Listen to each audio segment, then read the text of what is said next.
ओम शांति ओम शांति। 24/5/25 महावाक्य।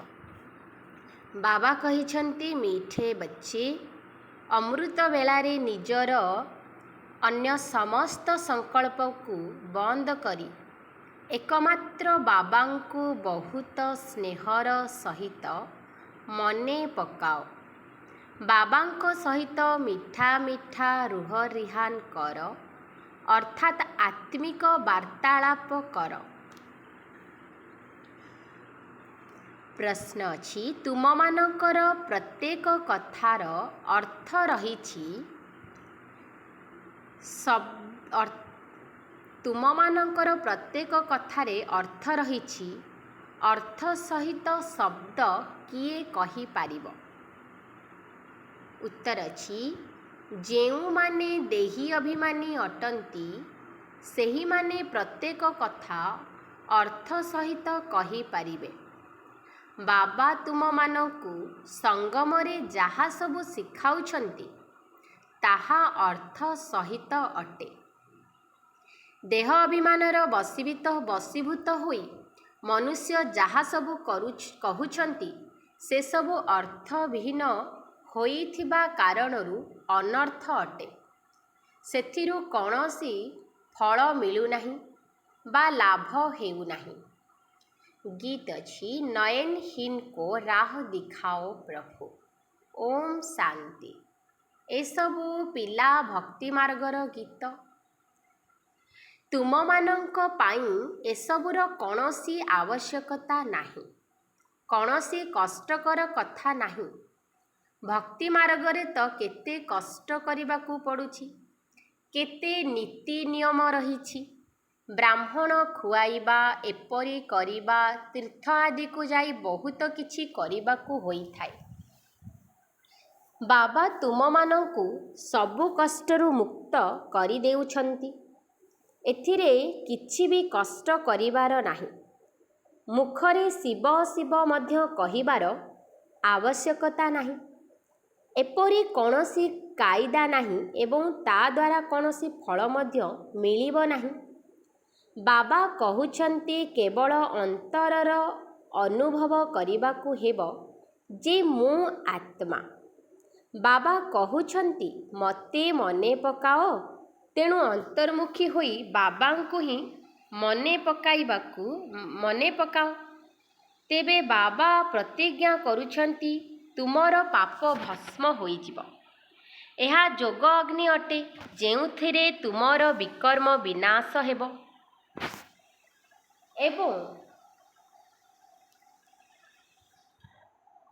एवं तुमे घर को चली जीव। एबे सृष्टिर इतिहासर पुनरावृत्ति हेउछि। एसबु हेला निजे निज सहित कथावार्ता करिबार उपाय। निज सहित आत्मिक वार्तालाप करि चलो।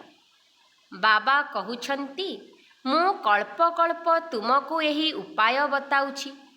तुमे माने एकथा मध्य जानिछ धीरे धीरे एही सृष्टि रूपी वृक्ष वृद्धि होई चलिबो। मायार तोफान मध्य वर्तमान समय रे ही आसुछि। जेतेबेले कि मु आसी तुम मानकु मायार बंधनरु मुक्त करुछि।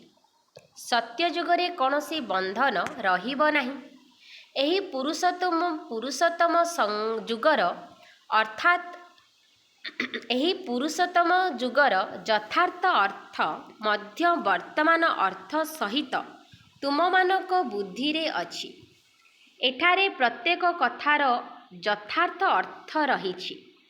देह अभिमानी मनुष्य माने जेउ कथावार्ता करिथांती ताहा सबु हेला अनर्थ। देही अभिमानी मनुष्य जेउ कथा कहिबे ताहा अर्थ सहित अटे, जहा द्वारा यथार्थ फल प्राप्ति होइथाय। एबे भक्ति मार्गरे केते कष्ट करिबाकू पड़ुछि। भाबुछन्ति तीर्थयात्रा करिबा एभଳି करिबा सेभଳି करिबा एसबु हेला भगवान को पाखरे पहुँचिबार रास्ता। किंतु पिला माने एबे बुझी पारुछन्ति जे घर को एहा द्वारा केही जणे भी जाई पारिबे नाही। ଲକ୍ଷ୍ମୀ ନାରାୟଣ ଯିଏକି ପ୍ରଥମ ନମ୍ବର ବିଶ୍ୱର ମାଲିକ ଥିଲେ, ସେମାନଙ୍କୁ ମଧ୍ୟ 84 ଜନ୍ମ ନେବାକୁ ପଡ଼ୁଛି। ତେବେ ଅନ୍ୟମାନେ କିପରି ମୁକୁଳି ପାରିବେ? ଯେବେକି ସବୁ ଦେହଧାରୀମାନେ ଜନ୍ମ ମୃତ୍ୟୁ ଚକ୍ରରେ ଆସୁଛନ୍ତି, ତେବେ ଆମେ ଶ୍ରୀକୃଷ୍ଣଙ୍କ ପାଇଁ କିପରି କହିପାରିବା ଯେ ସଦାସର୍ବଦା ବିଦ୍ୟମାନ ଅଛନ୍ତି? ହଁ, ଶ୍ରୀକୃଷ୍ଣଙ୍କର ସେହି ନାମ ରୂପ ରହିଲା ନାହିଁ, ବାକି ଆତ୍ମା ତ କୌଣସି ନା କୌଣସି ରୂପରେ ରହିଛି। ଏସବୁ କଥା ବାବା ଆସି ଏବେ ପିଲାମାନଙ୍କୁ ବୁଝାଉଛନ୍ତି। ଏହା ପାଠପଢ଼ା ଅଟେ। ତେଣୁ ବିଦ୍ୟାର୍ଥୀ ଜୀବନରେ ଏହି ପାଠପଢ଼ା ଉପରେ ଧ୍ୟାନ ଦେବାକୁ ପଡ଼ିବ। ପ୍ରତିଦିନ ନିଜର ଚାର୍ଟରେ ଲେଖିବାର ସମୟ ନିର୍ଦ୍ଧାରିତ କରିଦିଅ। ବ୍ୟବସାୟୀମାନଙ୍କର ବହୁତ ବନ୍ଧନ ରହିଥାଏ, କିନ୍ତୁ ଚାକିରି କରିଥିବା ବ୍ୟକ୍ତିଙ୍କର କୌଣସି ବନ୍ଧନ ନଥାଏ। ସେମାନେ ତ ନିଜର କାମ ଶେଷ କଲେ ଛୁଟି। ବ୍ୟାପାରୀମାନଙ୍କ ପାଖକୁ କେତେବେଳେ ବି ଗ୍ରାହକ ଆସିଗଲେ ତାଙ୍କୁ ଜିନିଷ ଦେବାକୁ ପଡ଼ିଥାଏ। ତେଣୁ ବୁଦ୍ଧିଯୋଗ ବାହାରକୁ ଚାଲି ଯାଇଥାଏ। ସେଥିପାଇଁ ଚେଷ୍ଟା କରି ସମୟ ବାହାର କରିବା ଉଚିତ। ଅମୃତବେଳାର ସମୟ ବହୁତ ଭଲ। ସେ ସମୟରେ ବାହ୍ୟ ବିଚାର ଧାରାକୁ ତାଲା ପକାଇ ଦେବା ଉଚିତ, ଯେପରି କୌଣସି ବାହ୍ୟ ବିଚାର ଆସିପାରିବ ନାହିଁ। କେବଳ ବାବାଙ୍କର ସ୍ମୃତି ଥାଉ। ବାବାଙ୍କ ମହିମାରେ ଲେଖିଦେବା ଉଚିତ, ବାବା ଜ୍ଞାନର ସାଗର, ପତିତ ପାବନ ଅଟନ୍ତି। ବାବା ଆମକୁ ବିଶ୍ୱର ମାଲିକ କରୁଛନ୍ତି, ତେଣୁ ତାଙ୍କ ଶ୍ରୀମତରେ ଚାଲିବାକୁ ପଡ଼ିବ। ସବୁଠାରୁ ଶ୍ରେଷ୍ଠ ମତ ମିଳୁଛି ମନ୍ମନା ଭବ। ଅନ୍ୟ କେହି ବି ଏହି ମତ ଦେଇପାରିବେ ନାହିଁ। ତୁମମାନଙ୍କୁ ତମ ପ୍ରଧାନରୁ ସତ ପ୍ରଧାନ ହେବା ପାଇଁ କଳ୍ପ କଳ୍ପ ଏହି ମତ ମିଳିଛି। ବାବା ଗୋଟିଏ କଥା କେବଳ କହୁଛନ୍ତି, ମୋତେ ମନେ ପକାଅ। ଏହାକୁ ହିଁ କୁହାଯାଉଛି ବଶୀକରଣ ମନ୍ତ୍ର। ତେବେ ଏହାକୁ ଅର୍ଥ ସହିତ ମନେ ପକାଇବା ଦ୍ୱାରା ହିଁ ଖୁସି ମିଳିଥାଏ। ବାବା କହୁଛନ୍ତି ଅବ୍ୟଭିଚାରୀ ସ୍ମୃତି ରହିବା ଉଚିତ। ଯେପରି ଭକ୍ତି ମାର୍ଗରେ କେବଳ ଶିବଙ୍କର ପୂଜା ଅବ୍ୟଭିଚାରୀ ଭକ୍ତି ଅଟେ। ପରେ ପୁଣି ବ୍ୟଭିଚାରୀ ଭକ୍ତି ଆରମ୍ଭ ହେଲା। ଅନେକଙ୍କର ଭକ୍ତି କରିବାରେ ଲାଗି ପଡ଼ିଲେ। ପ୍ରଥମେ ଅଦ୍ୱୈତ ଭକ୍ତି ଥିଲା, କେବଳ ଜଣଙ୍କର ହିଁ ଭକ୍ତି କରୁଥିଲେ। ଏବେ ଜ୍ଞାନ ମଧ୍ୟ ସେହି ଜଣକଠାରୁ ଶୁଣିବାକୁ ହେବ। ତୁମେ ପିଲାମାନେ ଯାହାର ଭକ୍ତି କରୁଥିଲ, ସିଏ ନିଜେ ଏଠାକୁ ଆସି ତୁମକୁ ବୁଝାଉଛନ୍ତି, ମିଠା ମିଠା ସନ୍ତାନମାନେ, ଏବେ ମୁଁ ଆସିଛି। ଏହି ଭକ୍ତିର ମାର୍ଗ ଏବେ ପୂରା ହୋଇଛି। ତୁମେମାନେ ହିଁ ପ୍ରଥମେ ଏକମାତ୍ର ଶିବ ବାବାଙ୍କର ମନ୍ଦିର ତିଆରି କରିଥିଲ। ସେ ସମୟରେ ତୁମେ ଅବ୍ୟଭିଚାରୀ ଭକ୍ତ ଥିଲ, ସେଥିପାଇଁ ବହୁତ ସୁଖୀ ଥିଲ। ପୁଣି ବ୍ୟଭିଚାରୀ ଭକ୍ତ ହେବା ଦ୍ୱାରା ଦ୍ୱୈତ ମତକୁ ଆସିଗଲ, ତେଣୁ କିଛି ଦୁଃଖ ଭୋଗିବାକୁ ପଡ଼ିଲା। ଏକମାତ୍ର ବାବା ହିଁ ତ ସମସ୍ତଙ୍କୁ ସୁଖ ଦେଉଛନ୍ତି ନା। ବାବା କହୁଛନ୍ତି, ମୁଁ ଆସି ତୁମମାନଙ୍କୁ ମନ୍ତ୍ର ଦେଉଛି। ମନ୍ତ୍ର ମଧ୍ୟ କେବଳ ଜଣଙ୍କ ଠାରୁ ହିଁ ଶୁଣ। ଏଠାରେ କେହି ଦେହଧାରୀ ନୁହନ୍ତି। ଏଠାକୁ ତୁମେମାନେ ବାପ ଦାଦାଙ୍କ ପାଖକୁ ଆସୁଛ।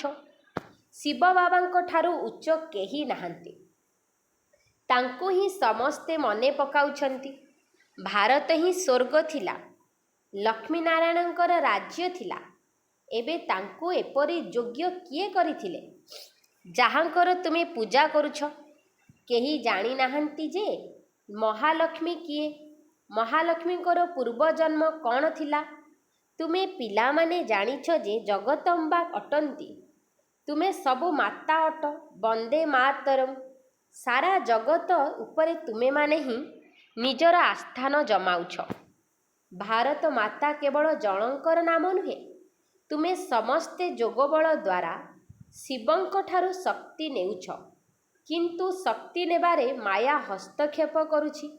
ଯୁଦ୍ଧରେ ଯଦି କେହି ଆକ୍ରମଣ କରନ୍ତି, ତେବେ ବାହାଦୁର ହୋଇ ଲଢ଼ିବା ଦରକାର। ଏପରି ନୁହେଁ ଯେ କେହି ଆକ୍ରମଣ କରିଲେ ତୁମେ ତାଙ୍କ ଜାଲରେ ବାନ୍ଧି ହୋଇଯାଅ। ଏହା ହେଉଛି ମାୟାର ଯୁଦ୍ଧ। ବାକି କୌଣସି କୌରବ ଏବଂ ପାଣ୍ଡବଙ୍କର ଯୁଦ୍ଧ ହେଉନାହିଁ।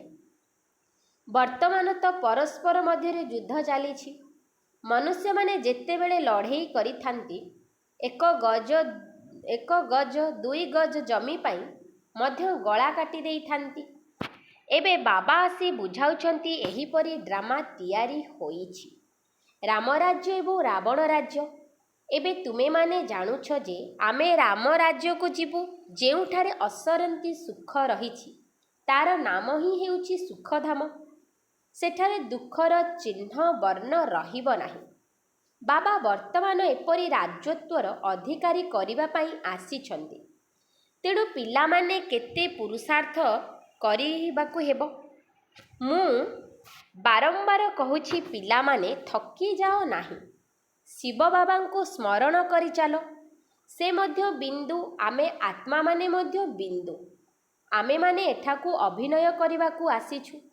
ଏବେ ଅଭିନୟ ଶେଷ ହେବାକୁ ଯାଉଛି। ତେଣୁ ବାବା କହୁଛନ୍ତି, ମୋତେ ମନେ ପକାଅ, ତେବେ ତୁମର ବିକର୍ମ ବିନାଶ ହୋଇଯିବ। ଆତ୍ମାରେ ହିଁ ବିକର୍ମ ଚଢ଼ିଥାଏ ନା? ଶରୀର ତ ଏହିଠାରେ ହିଁ ସମାପ୍ତ ହୋଇଯିବ। କେତେକ ମନୁଷ୍ୟ କୌଣସି ପାପକର୍ମ କଲେ ନିଜର ଶରୀରକୁ ହିଁ ସମାପ୍ତ କରିଦେଇଥାନ୍ତି। କିନ୍ତୁ ଏପରି କରିବା ଦ୍ୱାରା କୌଣସି ପାପ କଟିନଥାଏ। ପାପ ଆତ୍ମା ବୋଲି କୁହାଯାଇଥାଏ।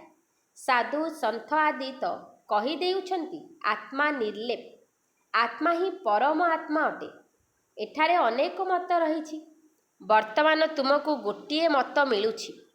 ବାବା ତୁମକୁ ଜ୍ଞାନର ତୃତୀୟ ନେତ୍ର ଦେଇଛନ୍ତି। ଆତ୍ମା ହିଁ ସବୁ କିଛି ଜାଣିଛି। ପୂର୍ବରୁ ଈଶ୍ୱରଙ୍କ ବିଷୟରେ କିଛି ବି ଜାଣିନଥିଲ।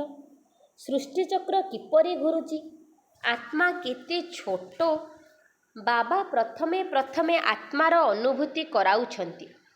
ଆତ୍ମା ବହୁତ ସୂକ୍ଷ୍ମ, ଯାହାର ସାକ୍ଷାତକାର ହୋଇଥାଏ।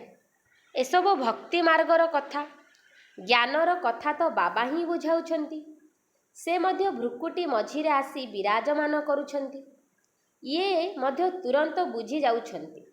ଏସବୁ ହେଉଛି ନୂଆ କଥା, ଯାହାକି ବାବା ବସି ବୁଝାଉଛନ୍ତି। ଏହାକୁ ପକ୍କା ମନେ ରଖ, ଭୁଲିଯାଅ ନାହିଁ। ବାବାଙ୍କୁ ଯେତେ ସ୍ମରଣ କରିବ, ସେତେ ବିକର୍ମ ବିନାଶ ହେବ। ବିକର୍ମ ବିନାଶ ହେବାରେ ହିଁ ତୁମମାନଙ୍କର ଭବିଷ୍ୟତ ନିର୍ଭର କରୁଛି। ତୁମମାନଙ୍କ ସହିତ ଏହି ଭାରତ ଭୂଖଣ୍ଡ ମଧ୍ୟ ସବୁଠାରୁ ସୌଭାଗ୍ୟଶାଳୀ ଅଟେ। ଏହିପରି ସୌଭାଗ୍ୟଶାଳୀ ଅନ୍ୟ କୌଣସି ଭୂଖଣ୍ଡ ନାହିଁ। କାରଣ ଏଠାକୁ ବାବା ଆସୁଛନ୍ତି। ଭାରତ ହିଁ ସ୍ୱର୍ଗ ଥିଲା, ଯାହାକୁ ଆଲ୍ଲାହଙ୍କର ବଗିଚା ବୋଲି କହୁଛନ୍ତି। ତୁମେ ଜାଣିଛ, ବାବା ପୁନର୍ବାର ଭାରତକୁ ଫୁଲର ବଗିଚା କରୁଛନ୍ତି। ଆମେ ସେଠାକୁ ଯିବା ପାଇଁ ପାଠ ପଢ଼ୁଛୁ। ଯାହାର ସାକ୍ଷାତକାର ମଧ୍ୟ କରୁଛନ୍ତି। ଏକଥା ମଧ୍ୟ ଜାଣିଛନ୍ତି ଯେ ଏହା ସେହି ମହାଭାରତ ଲଢ଼େଇ। ପୁଣି ଏପରି ଲଢ଼େଇ ଆଉ କେବେ ଲାଗିବ ନାହିଁ। ତୁମମାନଙ୍କ ପାଇଁ ନୂଆ ଦୁନିଆ ମଧ୍ୟ ନିଶ୍ଚୟ ଦରକାର। ଯେତେବେଳେ ଦୁନିଆ ନୂଆ ଥିଲା, ସେତେବେଳେ ଭାରତ ସ୍ୱର୍ଗ ଥିଲା। ଏହା 5000 ବର୍ଷର କଥା, ଲକ୍ଷ ଲକ୍ଷ ବର୍ଷର କଥା ନୁହେଁ। ଯଦି ଲକ୍ଷ ଲକ୍ଷ ବର୍ଷ ହୋଇଥାନ୍ତା, ତେବେ ଅଗଣିତ ମନୁଷ୍ୟ ହୋଇଯାଇଥାନ୍ତେ। ଏକଥା ମଧ୍ୟ କାହାରି ବୁଦ୍ଧିରେ ପଶୁନାହିଁ ଯେ ଏତେ ବର୍ଷ କିପରି ହୋଇପାରିବ, ଯେତେବେଳେ କି ଏତେ ଜନସଂଖ୍ୟା ହିଁ ନାହାନ୍ତି। ଏବେ ତୁମେମାନେ ବୁଝିପାରୁଛ, ଆଜିଠାରୁ 5000 ବର୍ଷ ପୂର୍ବରୁ ଆମେ ସାରା ବିଶ୍ୱ ଉପରେ ରାଜତ୍ୱ କରୁଥିଲୁ। ସେତେବେଳେ ଅନ୍ୟ କୌଣସି ଭୂଖଣ୍ଡ ନଥିଲା। ସେ ସବୁ ଧର୍ମ ପରେ ସ୍ଥାପନ ହେଉଛି। ତୁମ ପିଲାମାନଙ୍କ ବୁଦ୍ଧିରେ ଏବେ ଏସବୁ କଥା ରହିଛି, ଆଉ କାହାରି ବୁଦ୍ଧିରେ ଏକଥା ବିଲକୁଲ ନାହିଁ। ତେବେ ଅଳ୍ପ ଇସାରା ଦେଲେ ମଧ୍ୟ ବୁଝିଯିବେ ଯେ ବାସ୍ତବରେ ଏହା ସତ୍ୟ କଥା। ଆମ ପୂର୍ବରୁ ନିଶ୍ଚିତ ଅନ୍ୟ କୌଣସି ଧର୍ମ ଥିଲା। ଏବେ ତୁମେମାନେ ବୁଝାଇ ପାରିବ ଯେ ପ୍ରଥମେ ଏକମାତ୍ର ଆଦି ସନାତନ ଦେବୀ ଦେବତା ଧର୍ମ ଥିଲା। ତାହା ପ୍ରାୟ ଲୋପ ହୋଇଗଲାଣି। କେହି ନିଜକୁ ଦେବତା ଧର୍ମର ବୋଲି କହିପାରିବେ ନାହିଁ। କେହି ବି ବୁଝିପାରୁ ନାହାନ୍ତି ଯେ ଆମେ ଆଦି ସନାତନ ଦେବୀ ଦେବତା ଧର୍ମର ଥିଲୁ। ପୁଣି ସେହି ଧର୍ମ କେଉଁ ଆଡ଼େ ଗଲା? ହିନ୍ଦୁ ଧର୍ମ କେଉଁଠାରୁ ଆସିଲା? କାହାର ମଧ୍ୟ ଏହି କଥାରେ ଚିନ୍ତନ ଚାଲୁନାହିଁ। ତୁମେ ପିଲାମାନେ ବୁଝାଇ ପାରିବ ବାବା ତ ଜ୍ଞାନର ସାଗର, ଜ୍ଞାନର ଅଧିକାରୀ ଅଟନ୍ତି। ତେବେ ନିଶ୍ଚିନ୍ତ ଏଠାକୁ ଆସି ଜ୍ଞାନ ଶୁଣାଇଥିବେ। ଜ୍ଞାନ ଦ୍ୱାରା ହିଁ ସଦ୍ଗତି ହୋଇଥାଏ। ଏଥିରେ ପ୍ରେରଣାର କୌଣସି କଥା ନାହିଁ। ବାବା କହୁଛନ୍ତି, ବର୍ତ୍ତମାନ ଯେପରି ମୁଁ ଏଠାକୁ ଆସିଛି ସେହିପରି କଳ୍ପ କଳ୍ପ ଆସିଥାଏ। ପୁଣି କଳ୍ପ ପରେ ମଧ୍ୟ ଆସି ପୁଣି ସବୁ ପିଲାମାନଙ୍କ ସହିତ ମିଳନ ହେବ। ତୁମେ ମଧ୍ୟ ଏହିପରି ଚକ୍ର ଲଗାଉଛ, ରାଜ୍ୟ ନେଉଛ ପୁଣି ହରାଉଛ। ଏହା ବେହଦର ନାଟକ ଏବଂ ଏହି ନାଟକରେ ତୁମେ ସମସ୍ତେ ଅଭିନେତା। ଆତ୍ମା ଅଭିନେତା ହୋଇ ଯଦି ରଚୟିତା, ନିର୍ଦ୍ଦେଶକ ଏବଂ ମୁଖ୍ୟ ଅଭିନେତାଙ୍କୁ ନ ଜାଣିବ ତେବେ ସେ କେଉଁ କାମର? ତୁମେ ପିଲାମାନେ ଜାଣିଛ ଆତ୍ମା କିପରି ଶରୀର ଧାରଣ କରି ପାଠ କରୁଛି। ଏବେ ପୁଣି ଘରକୁ ଯିବାକୁ ହେବ। ଏବେ ଏହି ପୁରୁଣା ଦୁନିଆର ଅନ୍ତିମ ସମୟ। ଏହା କେତେ ସହଜ କଥା। ତୁମେ ପିଲାମାନେ ହିଁ ଜାଣିଛ ବାବା କିପରି ଗୁପ୍ତରେ ଏହାଙ୍କ ଶରୀରରେ ବସିଛନ୍ତି। ଗୋଦରୀ ମେ କର୍ତ୍ତାର ଦେଖା ଅର୍ଥାତ୍ ବ୍ରହ୍ମା ବାବାଙ୍କ ମଧ୍ୟରେ ଶିବ ବାବାଙ୍କୁ ଦେଖିଲି। ଏବେ ଦେଖିଲି କହିବା ନା ଜାଣିଲି କହିବା, କଥା ତ ଗୋଟିଏ। ଆତ୍ମାକୁ ଦେଖିପାରିବ, କିନ୍ତୁ ତାହା ଦ୍ୱାରା କୌଣସି ଫାଇଦା ନାହିଁ। କେହି ବୁଝିପାରିବେ ନାହିଁ। ନବଧା ଭକ୍ତିରେ ବହୁତ ସାକ୍ଷାତକାର କରିଥାନ୍ତି। ଆଗରୁ ତୁମେ ପିଲାମାନେ ମଧ୍ୟ କେତେ ସାକ୍ଷାତକାର କରୁଥିଲ। ବାବାଙ୍କ ଠାରୁ ବହୁତ ପ୍ରୋଗ୍ରାମ ଆସୁଥିଲା। ପୁଣି ଶେଷ ସମୟରେ ଏହି ଖେଳ ସବୁ ତୁମେମାନେ ଦେଖିବ। ଏବେ ତ ବାବା କହୁଛନ୍ତି ପାଠ ପଢ଼ି ଦକ୍ଷ ହୋଇଯାଅ। ଯଦି ନ ପଢ଼ିବ, ଯେତେବେଳେ ଫଳାଫଳ ବାହାରିବ ତେବେ ମୁହଁ ତଳକୁ ହୋଇଯିବ। ପୁଣି ବୁଝିପାରିବ ଯେ ଆମେ କେତେ ସମୟ ନଷ୍ଟ କରିଛୁ। ଯେତେ ଯେତେ ବାବାଙ୍କ ସ୍ମୃତିରେ ରହିବ, ଯୋଗବଳ ଦ୍ୱାରା ପାପ କଟିଯିବ। ଯେତେ ବାବାଙ୍କ ସ୍ମୃତିରେ ରହିବ ସେତେ ଖୁସିର ପାରଦ ଉପରକୁ ବଢ଼ିବ। ମନୁଷ୍ୟ ଏକଥା ମଧ୍ୟ ଜାଣିନାହିଁ ଯେ ଭଗବାନଙ୍କୁ କାହିଁକି ମନେ ପକାଉଛନ୍ତି। କହୁଛନ୍ତି ମଧ୍ୟ ତୁମେ ମାତା ପିତା, କିନ୍ତୁ ଅର୍ଥ କିଛି ଜାଣିନାହାନ୍ତି। ଏବେ ତୁମେ ଜାଣୁଛ, ତେଣୁ ଶିବଙ୍କ ଚିତ୍ର ଉପରେ ବୁଝାଇ ପାରିବ। ଇଏ ହେଲେ ଜ୍ଞାନର ସାଗର, ପତିତ ପାବନ। ତାଙ୍କୁ ମନେ ପକାଇବାକୁ ହେବ। ପିଲାମାନେ ଜାଣିଛନ୍ତି ସେହି ବାବା ଅସରନ୍ତି ସୁଖର ଦାତା। ସୁଖର ରାସ୍ତା ବତାଇବା ପାଇଁ ଆସିଛନ୍ତି। ଏହା ହେଉଛି ପାଠପଢ଼ା। ଏଥିରେ ଯିଏ ଯେତେ ପୁରୁଷାର୍ଥ କରିବ ସେତେ ଉଚ୍ଚ ପଦ ପାଇବ। ଇଏ କୌଣସି ସାଧୁ ସନ୍ଥ ନୁହନ୍ତି ଯାହାଙ୍କର ଗଦି ଚାଲି ଆସୁଛି। ଏହା ତ ଶିବ ବାବାଙ୍କର ଗଦି। ଏପରି ନୁହେଁ ଯେ ଇଏ ଗଲେ ଅନ୍ୟ କେହି ଗଦି ଉପରେ ବସିଯିବେ। ବାବା ତ ସମସ୍ତଙ୍କୁ ସାଥିରେ ନେଇଯିବେ। କେତେକ ସନ୍ତାନ ବ୍ୟର୍ଥ ଚିନ୍ତନରେ ସମୟ ନଷ୍ଟ କରୁଛନ୍ତି। ଭାବୁଛନ୍ତି ଖୁବ୍ ଧନ ଏକତ୍ର କରିବି, ପୁଅ ନାତି ଆଦି ଖାଇବେ, ପରେ କାମରେ ଆସିବ। ବ୍ୟାଙ୍କ ଲକରରେ ଜମା କରିବି, ପିଲାଛୁଆମାନେ ଖାଇବେ। କିନ୍ତୁ କାହାକୁ ମଧ୍ୟ ଗଭର୍ଣ୍ଣମେଣ୍ଟ ଛାଡ଼ିବ ନାହିଁ। ସେଥିପାଇଁ ସେ ସବୁର ଅଧିକ ଚିନ୍ତନ ନ କରି ନିଜର ଭବିଷ୍ୟତର ରୋଜଗାରରେ ଲାଗିଯିବା ଉଚିତ। ଏବେ ପିଲାମାନଙ୍କୁ ପୁରୁଷାର୍ଥ କରିବାକୁ ହେବ। ଏପରି ନୁହେଁ ଯେ ଡ୍ରାମାରେ ଥିଲେ କରିବୁ। ପୁରୁଷାର୍ଥ ବିନା ଖାଦ୍ୟ ମଧ୍ୟ ମିଳିବ ନାହିଁ। କିନ୍ତୁ କାହାର ଭାଗ୍ୟରେ ଯଦି ନ ଥାଏ ତେବେ ପୁଣି ଏହିପରି ଖ୍ୟାଲ ଆସିଥାଏ। ଭାଗ୍ୟରେ ଯଦି ନାହିଁ ତେବେ ପୁଣି ଈଶ୍ୱରୀୟ ପୁରୁଷାର୍ଥ ମଧ୍ୟ କ'ଣ କରିବେ? ଯାହାଙ୍କ ଭାଗ୍ୟରେ ଅଛି ସେମାନେ ଭଲ ଭାବରେ ଧାରଣ କରିଥାନ୍ତି ଏବଂ ଅନ୍ୟମାନଙ୍କୁ ମଧ୍ୟ କରାଇଥାନ୍ତି। ବାବା ତୁମର ଶିକ୍ଷକ, ଗୁରୁ ମଧ୍ୟ ଅଟନ୍ତି। ତେଣୁ ତାଙ୍କୁ ମନେ ପକାଇବା ଉଚିତ। ସବୁଠାରୁ ପ୍ରିୟ ପିତା, ଶିକ୍ଷକ ଏବଂ ଗୁରୁ ହିଁ ଅଟନ୍ତି। ତେଣୁ ତାଙ୍କୁ ମନେ ପକାଇବା ଉଚିତ। ବାବା ତ ବହୁତ ଯୁକ୍ତି ବତାଉଛନ୍ତି। ତୁମେ ସାଧୁ ସନ୍ଥ ଆଦିଙ୍କୁ ମଧ୍ୟ ନିମନ୍ତ୍ରଣ ଦେଇପାରିବ। ଆଚ୍ଛା, ମିଠା ମିଠା ଶିକିଲ ଦେ ସନ୍ତାନମାନଙ୍କ ପ୍ରତି ମାତା ପିତା ବାପଦାଦାଙ୍କର ମଧୁର ସ୍ନେହ ସମ୍ପନ୍ନ ଶୁଭେଚ୍ଛା ଏବଂ ସୁପ୍ରଭାତ। ଆତ୍ମିକ ପିତାଙ୍କର ଆତ୍ମିକ ସନ୍ତାନମାନଙ୍କୁ ନମସ୍ତେ। ଆମ ଆତ୍ମିକ ସନ୍ତାନମାନଙ୍କର ଆତ୍ମିକ ବାପଦାଦାଙ୍କୁ ନମସ୍ତେ ନମସ୍ତେ ନମସ୍ତେ। ଧାରଣା ପାଇଁ ମୁଖ୍ୟ ସାର। ପଏଣ୍ଟ ନମ୍ବର 1 ଅଛି, ପୁରୁଷାର୍ଥ କରି ନିଜର ଭବିଷ୍ୟତ ପାଇଁ ରୋଜଗାର କରିବାରେ ଲାଗିଯିବା ଉଚିତ।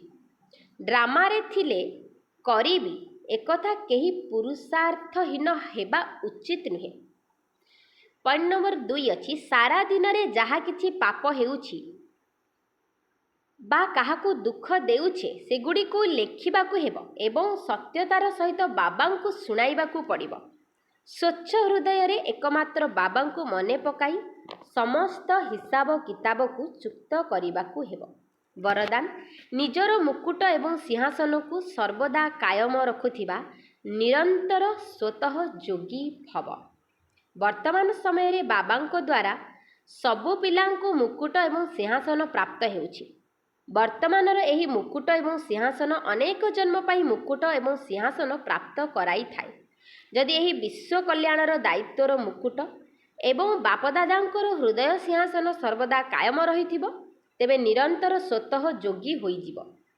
ସେମାନଙ୍କୁ କୌଣସି ପ୍ରକାରର ମେହନତ କରିବାକୁ ପଡ଼ିନଥାଏ, କାହିଁକି ନା ଗୋଟିଏ ହେଲା ସମ୍ବନ୍ଧ ଅତି ନିକଟତମ ଅଟେ, ଦ୍ୱିତୀୟରେ ପ୍ରାପ୍ତି ଅସରନ୍ତି ଅଟେ। ତେଣୁ ଯେଉଁଠି ପ୍ରାପ୍ତି ହୋଇଥାଏ ସେଠାରେ ସ୍ମୃତି ମଧ୍ୟ ସ୍ୱତଃ ହିଁ ରହିଥାଏ।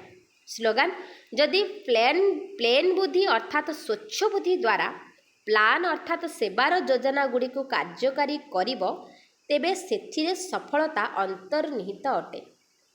ଯଦି ପ୍ଲେନ୍ ବୁଦ୍ଧି ଅର୍ଥାତ୍ ସ୍ୱଚ୍ଛ ବୁଦ୍ଧି ଦ୍ୱାରା ପ୍ଲାନ୍ ଅର୍ଥାତ୍ ସେବାର ଯୋଜନା ଗୁଡ଼ିକୁ କାର୍ଯ୍ୟକାରୀ କରିବ, ତେବେ ସେଥିରେ ସଫଳତା ଅନ୍ତର୍ନିହିତ ଅଟେ। ଅବ୍ୟକ୍ତ ଇସାରା: ଆତ୍ମିକ ରାଜକୀୟତା ସହିତ ପବିତ୍ରତାର ବ୍ୟକ୍ତିତ୍ୱକୁ ଧାରଣ କର। ଦୁଃଖ ଅଶାନ୍ତିର ଉତ୍ପତ୍ତି ଅପବିତ୍ରତାରୁ ହୋଇଥାଏ। ଯେଉଁଠି ଅପବିତ୍ରତା ନାହିଁ ସେଠାରେ ଦୁଃଖ ଅଶାନ୍ତି କେଉଁଠୁ ଆସିବ? ତୁମେ ସମସ୍ତେ ପତିତପାବନ ପିତାଙ୍କର ସନ୍ତାନ, ମାଷ୍ଟର ପତିତପାବନ ଅଟ। ତେଣୁ ଯେଉଁମାନେ ଅନ୍ୟମାନଙ୍କୁ ପତିତରୁ ପାବନ କରୁଛନ୍ତି, ସେମାନେ ନିଜେ ତ ନିଶ୍ଚିତ ପବିତ୍ର ହୋଇଥିବେ।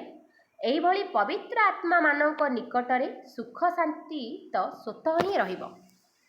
ତେବେ ସବୁଠାରୁ ବଡ଼ ମହାନତା ହେଲା ପବିତ୍ର ହେବା। ଆଜି ମଧ୍ୟ ଏହି ମହାନତା ଆଗରେ ସମସ୍ତେ ନତମସ୍ତକ ହେଉଛନ୍ତି।